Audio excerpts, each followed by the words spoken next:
Welcome student. So here we are once again with our second lecture for the class 8th history chapter, the rise and growth of the company power.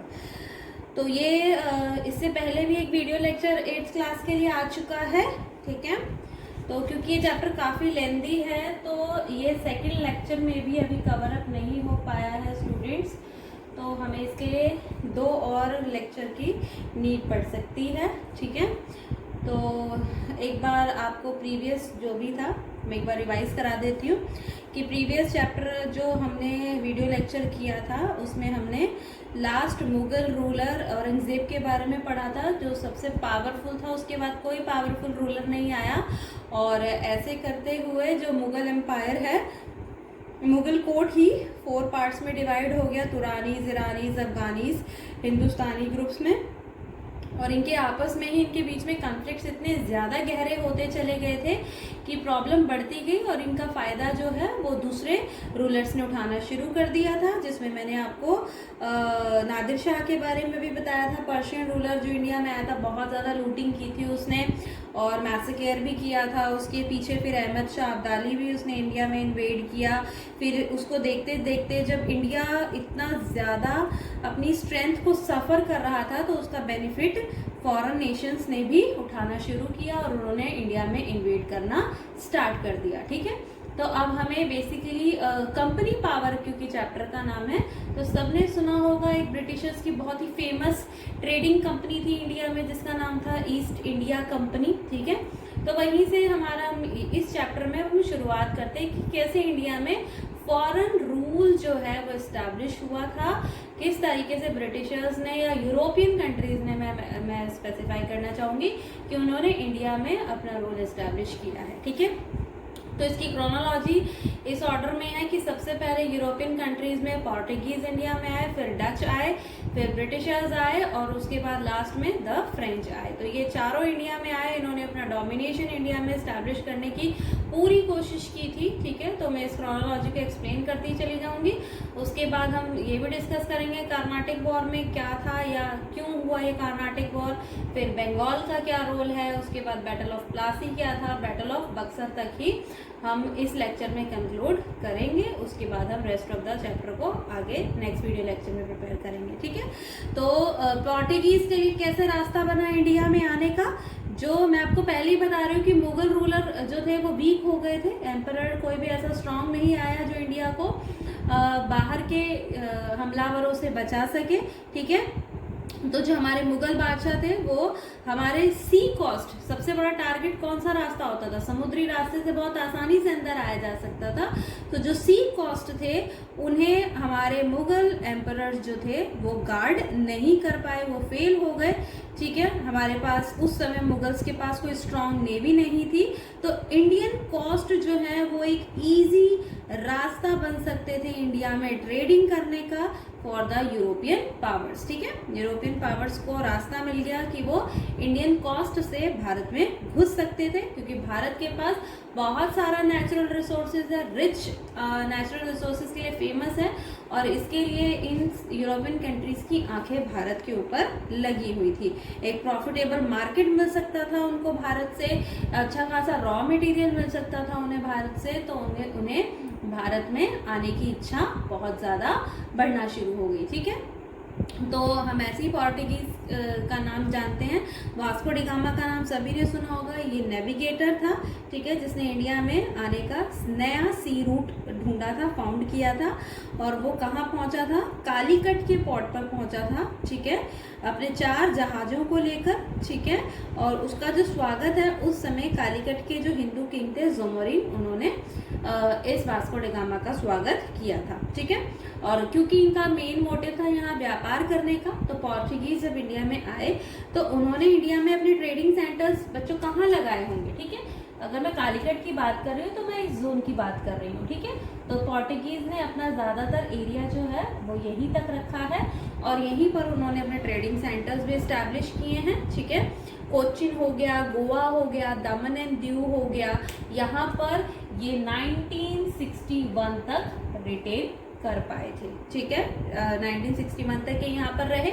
उसके बाद आ जाते हैं India में Dutch. ठीक है, और Dutch जब India में आते हैं तो इनका अट्रैक्शन था भारत के स्पाइस मार्केट, मसालों के बाजार जो थे उनके लिए मेन टारगेट थे। साउथ टू ईस्ट एशिया में बहुत ज़्यादा फेमस थे मसाले, और इसलिए इन्होंने अपनी डच ईस्ट इंडिया कंपनी भी उन्होंने भारत में इस्टेब्लिश की थी, फॉर्म की थी इन द ईयर 1602 में। ठीक है, और अपनी इम्पॉर्टेंट फैक्ट्रीज भी इन्होंने इसी दोनों तरफ लगाई हैं, यहाँ भी लगाई हैं तो यहाँ पर भी इस्टेब्लिश की हैं। इनमें फेमस नाम है मसूलीपट्टनम, पुलिकट, सूरत गुजरात में हो गया, करईकाल पटना बिहार की तरफ हम इधर आ जाते हैं। ठीक है, बालासोर हो गया, कोच्चिन हो गया। ठीक है, और यहाँ से एक्सपोर्ट करते थे कॉटन क्लोथ का, रॉ सिल्क का, ओपियम जिसे हम अफीम कहते हैं, इंडिगो। ठीक है, वो भारत से लेकर जाते थे, एक्सपोर्ट करते थे उसका। और डच जो है इस तरीके से अपनी मोनोपोली इंडिया में किस चीज़ की इस्टेब्लिश करने में सक्सेस हो जाता है, स्पाइस ट्रेड की। ठीक है, मसालों के व्यापार में मोनोपोली क्या होता है, एकाधिकार, यानी कि मसालों के व्यापार में एकाधिकार किसका हो जाता है, डच का, with the company of Dutch east India company. ठीक है, इसके बाद हम आगे बढ़ते हैं, ब्रिटिशर्स के बारे में जानते हैं। नेक्स्ट जो है वो ब्रिटिशर्स का इस्टेब्लिशमेंट इंडिया में होता है। ठीक है, तो यहाँ पर जो इंग्लिश बेसिकली वर्ड है वो ब्रिटिशर्स के लिए यूज़ किया जाता है। ठीक है, इंग्लिश जो है वो भी काफ़ी ज़्यादा अपने आप को एनकरेज कर रहे थे। ठीक है, कि जो पीपल ऑफ इंग्लैंड है, इंग्लैंड में जो रहने वाले लोग हैं वो भी अब वॉयेज मतलब समुद्री यात्रा जो है वो किस तरफ करें, ईस्टर्न वर्ल्ड की। ठीक है, जैसे अगर हम ये आपको ग्लोब दिखाया जाए तो ये वाला जो है वेस्टर्न वर्ल्ड होता है, ये वाला ईस्टर्न वर्ल्ड है। ईस्टर्न वर्ल्ड में हमारा चाइना है, इंडिया है, ठीक है, श्रीलंका है, ऑस्ट्रेलिया है, ये सब ईस्टर्न वर्ल्ड में आते हैं। अमेरिका हो गया, इंग्लैंड हो गया, यूरोप हो गया, ये सारी कंट्रीज जो हैं वो हमारे वेस्टर्न वर्ल्ड में आती हैं। ठीक है, तो इनका भी एक मोटिव हुआ कि वॉयेज करें अपने ईस्टर्न वर्ल्ड की तरफ। तो इंग्लिश क्वीन जो थी एलिजाबेथ फर्स्ट, ठीक है, मैंने नाम भी मेंशन किया है, क्वीन एलिजाबेथ फर्स्ट जो है वो ग्रांट कर देती है, ठीक है, द ईस्ट इंडिया कंपनी को। ठीक है, द ईस्ट इंडिया कंपनी ये ब्रिटिश की कंपनी है, ईस्ट इंडिया कंपनी को एक रॉयल चार्टर, जिसको बोलते हैं ना शाही फरमान, आजकल के टाइम पे तो हम डॉक्यूमेंटेशन वगैरह करवाते हैं, तो उस समय रानी की तरफ से एक चार्टर दिया जाता था। तो ये रॉयल चार्टर दिया रानी ने कि सोल राइट मतलब एकाधिकार ही मिलेगा ट्रेड करने का टू इंडिया में, सिर्फ किसको, ईस्ट इंडिया कंपनी को। कोई और पोर्टुगीज, डच और कोई नहीं करेगा सोल ट्रेड, यानी एक अधिकार जो व्यापार में रहेगा वो इंडिया पर किसका रहेगा, ईस्ट इंडिया कंपनी का। No other trade company could compete, यानी इस रॉयल चार्टर से अब कोई भी ट्रेड कंपनी compete नहीं करेगी। ठीक है, तो ऐसा फरमान जो है क्वीन एलिजाबेथ ने दे दिया था।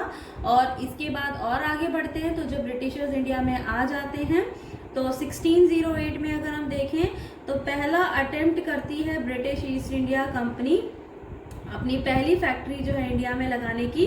पहला अटेम्प्ट 1608 में करती है, और 1613 में मुगल एम्परर जहांगीर जो है, जहांगीर की तरफ से कौन से ईयर में, 1608 में जो है वो 1608 में भी नहीं, 1613 है ये टाइम पीरियड। 1613 में जैसे उसने रॉयल चार्टर दिया था, जहांगीर ने क्या दे दिया, फरमान इशू कर दिया कि ईस्ट जो इंग्लिश हैं वो अपनी एक परमानेंट फैक्ट्री कहाँ लगा सकते हैं, सूरत में। तो ब्रिटिशर्स ने अपनी एक परमानेंट फैक्ट्री जो है वो सूरत में लगाई, और धीरे धीरे वो अपना ये व्यापार फैक्ट्रीज जो है वो बढ़ाने लगे, मद्रास तक पहुंच गए, बॉम्बे पहुंच गए, कलकत्ता पहुंच गए। ठीक है, ऐसे बढ़ते गए।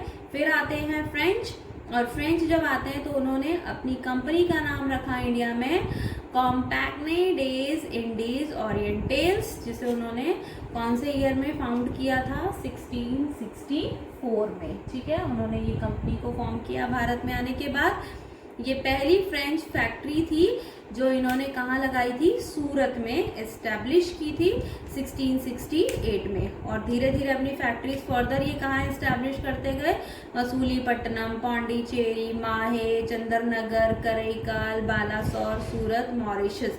यानी कि इन्होंने पूरा ये वाला जो पार्ट है हमारा नीचे का पूरा पेनिनसुलर का कोस्टल एरिया वो सब इन्होंने कवर कर लिया। ठीक है, अब आप देख रहे हो कि चारों के चारों कंपटीशन में इंडल्ज हैं। पोर्टुगीज अपना अलग व्यापार कर रही है, डच का स्पाइसेस के ऊपर ज़्यादा भार पड़ रहा है, ब्रिटिशर्स जो हैं वो सोल ट्रेड करना चाहते हैं भारत में, फ्रेंच भी इस तरीके से आकर अपनी खुद की कंपनी स्टैब्लिश कर ले रहे हैं। तो इन चारों के बीच में ना एक फेयर्स कंपटीशन हो जाता है, एक बहुत कड़ा जो है एक कंपटीशन प्रतियोगिता दोनों के बीच में हो जाती है।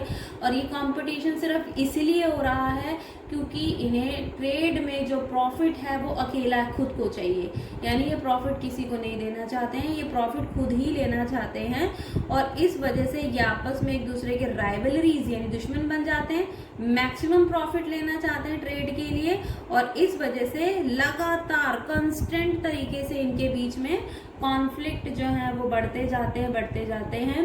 और जब कॉन्फ्लिक्ट होंगे, बच्चे झगड़ा होगा तो क्या होगा, वॉर ही होगा। ठीक है, तो पोर्टुगीज में भी उतना जोर नहीं था, डच में भी उतना जोर नहीं था, सिर्फ ब्रिटिशर्स और फ्रेंच ही सबसे ज़्यादा स्ट्रॉन्ग थे। और ये ट्रेडिशनल यानी अपने यूरोपियन कंट्री में भी एक दूसरे के सबसे बड़े यूरोपियन वॉर का बहुत बड़ा हिस्सा रहे हैं ये, तो इनकी आपस में सबसे ज़्यादा कन्फ्लिक्ट अपने ही ट्रेडिशनल तरीके से रहे हैं। ठीक है, तो वही इनका जो झगड़ा है आखिरकार ट्रेड को लेकर वो फाइनली ख़त्म होता है कार्नाटिक वॉर में, जिसमें इनके 3 वॉर होते हैं जिसको हम बोलते हैं एंग्लो फ्रेंच वॉर। ठीक है, एंग्लो फ्रेंच यानी कि ब्रिटिशर्स और फ्रेंच के बीच में ये वॉर होता है, इंग्लैंड और फ्रांस के बीच में ये वॉर हुआ है। ठीक है, 3 बार ये वॉर हुआ है, या तो आप इसे एंग्लो फ्रेंच वॉर बोल दो या कार्नाटिक वॉर बोल दो। 1746 से 1763 तक ये वॉर हुआ था। और इसे कार्नाटिक वॉर इसलिए कहा जाता है क्योंकि कार्नाटिक रीजन यानी साउथ में सबसे ज़्यादा हुआ है। ठीक है, साउथ पार्ट में हुआ है और इसने तमिलनाडु के भी कुछ पार्ट को कैप्चर किया था, जिस वजह से कार्नाटिक वॉर कहा जाता है। ठीक है, और सॉर्टेड होता है कि इसमें जो ब्रिटिशर्स हैं वो इंडिया में अपनी पावर इस्टेब्लिश करने में सक्सेसफुल हो जाते हैं। तो यूरोपियन कंट्री पहला ब्रिटिशर्स ने अपने सारे राइवलरीज हटा दिए, पहला उन्होंने अपना अटेम्प्ट क्लियर किया, पोर्टुगीज हटाए, डच हटाए, फ्रेंच हटाए, खुद अपना सोल पावर लेकर इंडिया में आ गए। अब उन्होंने बाहर के तो सारे दुश्मन हटा दिए, अब उन्हें क्या चाहिए था, अब उन्हें घुसना था इंडिया के अंदर, उन्हें इंडिया में रूल करना था। तो इंडिया में रूल करने के लिए उन्होंने सबसे पहला टारगेट अपना किसको बनाया, बंगाल को। आखिर उन्होंने बंगाल को ही क्यों कॉन्क्वेस्ट किया, क्या रीजन था, भारत के कोई और स्टेट उन्होंने क्यों नहीं देखे, किसी और राज्यों पर उन्होंने क्यों नहीं ध्यान दिया, क्योंकि बंगाल उस समय सबसे बड़ा प्रोविंस था, सबसे बड़ा राज्य था और रिच प्रोविंस था, यानी यहाँ पर व्यापार की कोई कमी नहीं, समुद्री रास्ते से बहुत व्यापार होता था, कच्चे माल की कोई कमी नहीं थी। तो ब्रिटिशर्स का मेन टारगेट था बंगाल को जीतना। ठीक है, रिच प्रोविंस था, यहाँ पर अच्छा खासा ट्रेड और कॉमर्स फ्लरिश हो रहा था, बहुत अच्छे तरीके से व्यापार हो रहा था। तो इंग्लिश जो हैं ब्रिटिशर्स, उन्होंने अपनी पहली फैक्ट्री लगाई बंगाल में ही। ठीक है, इन द ईयर 1651। और इनको उस समय परमिशन किसने दी, सुल्तान शाह सूजा। देखिए मैंने लिखा भी है, सुल्तान शाह सूजा की मदद से उन्होंने भारत में बंगाल में अपनी फैक्ट्री को एस्टेब्लिश किया। अब ये सुल्तान शाह सूजा कौन था, ये बंगाल का सूबेदार था जो सूबेदारी संभालता था। ठीक है, उसके बाद हम और आगे के टाइम पीरियड में बढ़ते हैं। 1717 में फारूक सियार मुगल एम्परर था। ठीक है, पावरफुल नहीं था, नॉर्मल टाइम पीरियड के लिए इसने रूल किया। उसने बड़े सारे ट्रेडिंग प्रिविलेज यानी प्रिविलेज मतलब विशेष अधिकार व्यापार करने के बिना सोचे समझे बंगाल की तरफ से किसको दे दिए, ईस्ट इंडिया कंपनी को। दुनिया भर के वो अपने प्रिविलेजेस बांटे जा रहा था ईस्ट इंडिया कंपनी को। ठीक है, कि बस अब कंपनी जो है वो खरीदती जाए, बेचती जाए। ठीक है, जो भी सामान वो लेना चाहती है फ्री ऑफ कॉस्ट में सामान उठा रही है बंगाल से और उसे बेच रही है फारूक सियार को। इससे कोई भी अटेंशन या उसका कोई इंटरेस्ट इस तरफ नहीं जा रहा है। ठीक है। तो वो तो था मुगल रूलर फारूक सियार, लेकिन बंगाल में उस समय किसका रूल चल रहा था? अलीवर्दी खान का। वो कंपनी के ऊपर बहुत ही क्लोज नजर वॉच रख रहा था एक्टिविटी पर कि आखिर कंपनी ये कर क्या रही है, ठीक है। और ब्रिटिशर्स को जो पावर दे रखी है फारूक सियार ने, उस पावर का तो ये मिसयूज कर रहे हैं, ठीक है। लेकिन अलीवर्दी खान कुछ कर नहीं पाया, अलीवर्दी खान मर जाता है, ही डाइड, और उसकी जगह कौन आ जाता है? उसका ग्रैंड सन सिराजुद्दौला, ठीक है। Though he was a young and inexperience, short temper बहुत था, मतलब बहुत जल्दी गुस्से में आ जाता था, ठीक है। तो वो खुद इंग्लिश की इन सारी एक्टिविटीज को बहुत अच्छे से कंसीडर कर रहा था, देख रहा था, ठीक है। और उसने समझ लिया कि अब यही राइट समय है, राइट टाइम है कि अब उसे बंगाल के पॉलिटिक्स में इंटरफेयर करना चाहिए, क्योंकि वो देख रहा था कि ब्रिटिशर्स बंगाल में फोर्ट विलियम, यानी फोर्ट विलियम किला है, उसकी किलेबंदी कर रहे हैं कैलकाटा में, ठीक है। गन्स वगैरह वहां पर रखकर अपने आप को एक सेफ जोन में अपने आप को एस्टैब्लिश करने की कोशिश कर रहे हैं। फोर्ट विलियम जो है, ये सारी चीजें सिराजुद्दौला देख रहा था, और उसने जब देखा तो उसने इंग्लिश को, ब्रिटिशर्स को इमीडिएटली कहा कि वो ये फोर्टिफिकेशन, किलेबंदी करना रोक दे और बंगाल को रेवेन्यू पे करना शुरू कर दे। लेकिन जब साफ तौर पर इंग्लिश ने मना कर दिया, ब्रिटिशर्स ने मना कर दिया कि वो ऐसा कोई रेवेन्यू नहीं भरेंगे और फोर्टिफिकेशन को भी नहीं रोकेंगे, तो नवाब ने, सिराजुद्दौला ने क्या किया? अपनी 30,000 सोल्जर्स की आर्मी लेकर, ठीक है, कंपनी पर हमला बोल दिया, ठीक है। और ऐसे काम में उसको जीत भी हासिल हुई, और कलकत्ता का चार्ज सिराजुद्दौला माणिक चंद के हाथ में देकर मुर्शिदाबाद लौट जाता है, ठीक है। तो जब फोर्ट विलियम के टूटने की खबर आती है, पता चलता है जब ब्रिटिशर्स को कि ऐसी कोई घटना फोर्ट विलियम के लिए घटी है बंगाल में, ठीक है, तो उसका जो है सीधा इफेक्ट किस पे जाता है? द बैटल ऑफ प्लासी पर, ठीक है। सिराजुद्दौला से अब युद्ध होगा, ठीक है, बैटल ऑफ प्लासी का, बिटवीन रॉबर्ट क्लाइव, जो ब्रिटिश ऑफिशियल्स की तरफ से है, और सिराजुद्दौला की तरफ से है, ठीक है। जैसे ही पता चला कि फोर्ट विलियम को गिरा दिया गया है, तो कंपनी के ऑफिशियल्स ने इमीडिएटली मद्रास में, उस समय उनका जो है मेन हेडक्वार्टर या अकेले मद्रास से ही रूल कर रहे थे, तो उन्होंने रॉबर्ट क्लाइव के साथ अपनी फोर्स को कलकत्ता भेजा कि वहां जाएं और ये जो दुर्घटना हुई है उसको वहां पर जाकर सॉर्ट आउट करें। कोलकाता जब पहुंचती है रॉबर्ट क्लाइव अपनी फोर्स को लेकर कोलकाता पहुंचते हैं, तो क्या होता है? वही है कि सबको सत्ता का लालच रहता है, ठीक है। तो रॉबर्ट क्लाइव ने किस किस को अपनी तरफ कर लिया? माणिक चंद को तो आप जानते ही हैं, माणिक चंद को ही तो सिराजुद्दौला बंगाल सौंप कर चले गए थे, ठीक है। तो माणिक चंद, मीर जाफर, जगत सेठ, इन सबको रॉबर्ट क्लाइव ने अपनी तरफ मिला लिया, इन तीनों का सपोर्ट ले लिया, और उससे क्या होता है? इन तीनों ने सिराजुद्दौला के सारे भेद बताने शुरू कर दिए थे, ठीक है।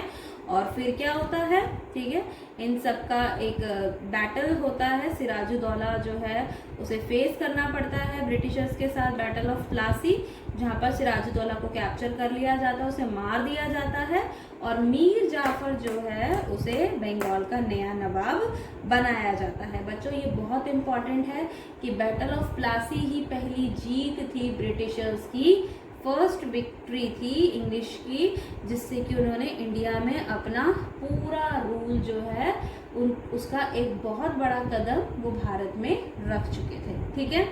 और मीर जाफर को उन्होंने नवाब तो बनाया, लेकिन वो कैसा नवाब था? पपेट नवाब, यानी वो अपनी मर्जी से कुछ नहीं कर सकता था। ब्रिटिशर्स उसे जो एडवाइस देते थे, जो काम करने को कहते थे, मीर जाफर को वही काम करना पड़ता था, ठीक है। तो इस तरीके से पूरे बंगाल पर अकेले ट्रेड की मोनोपोली किसके हाथ में चली गई? ब्रिटिशर्स के हाथ में चली गई। मीर जाफर जो है वो पपेट बन गया, इंग्लिश के हाथ की कठपुतली बन गया, ठीक है। और फिर आगे जाकर एक और बैटल होता है, द बैटल ऑफ बक्सर। क्यों हुआ बैटल ऑफ बक्सर? मीर जाफर जो है वो फेल हो गया, क्योंकि ब्रिटिशर्स इतने लालची थे कि अपनी ग्रीड में वो इतना ज़्यादा डिमांड करने लग गए थे कि उनकी बढ़ती हुई डिमांड को, ब्रिटिशर्स की जो डिमांड बढ़ रही थी उसको मीर जाफर पूरा नहीं कर पा रहा रहा था। तो जब मीर जाफर एक अच्छा नवाब नहीं बन पाया बंगाल की तरफ से और बंगाल को नहीं संभाल पाया, ब्रिटिशर्स की डिमांड नहीं पूरी कर पाया, तो फिर क्या हुआ, इजी ही है ब्रिटिशर्स के लिए, मीर जाफर को हटाया और मीर जाफर को रिप्लेस कर दिया किसकी तरफ, मीर कासिम को। ठीक है, मीर कासिम को नया बंगाल का नवाब बनाया। ये मीर जाफर का सन इन लॉ था बच्चों। ठीक है, मीर कासिम जो है वो मीर जाफर का सन इन लॉ था। ठीक है, और मीर कासिम बहुत समझदार था। ठीक है, और जैसे ही उसे नवाब बनाया गया तो मीर कासिम ने अपनी कैपिटल, अपनी राजधानी ट्रांसफर कर दी मुर्शिदाबाद टू मुंगेर। ठीक है, इसने अपनी मुंगेर में अपनी राजधानी शिफ्ट कर दी। क्यों राजधानी उसने शिफ्ट की, क्योंकि वो ब्रिटिशर्स का कोई भी इंटरफेयर नहीं चाहता था, अवॉइड करना चाहता था कि कंपनी इंटरफेयर ना करे उसकी पॉलिसीज में। और दूसरी तरफ वो अपनी आर्मी को भी ट्रेंड कर रहा था, अपनी आर्मी को यूरोपियन स्टाइल में, यूरोपियन टेक्निक्स में ट्रेन कर रहा था कि वो पपेट नहीं बनेगा, वो अपना खुद का रूल एस्टैब्लिश बंगाल में करके रहेगा। ठीक है, लेकिन होगा क्या, ठीक है, उसकी ये चाल ब्रिटिशर्स को बहुत जल्दी समझ में आ गई। जो ब्रिटिशर्स थे वो समझ गए कि मीर कासिम ऐसी कोई एक्टिविटी कर रहा है, they came to know about this. ठीक है, और फिर वो ऐसा नहीं होने देना चाहते थे।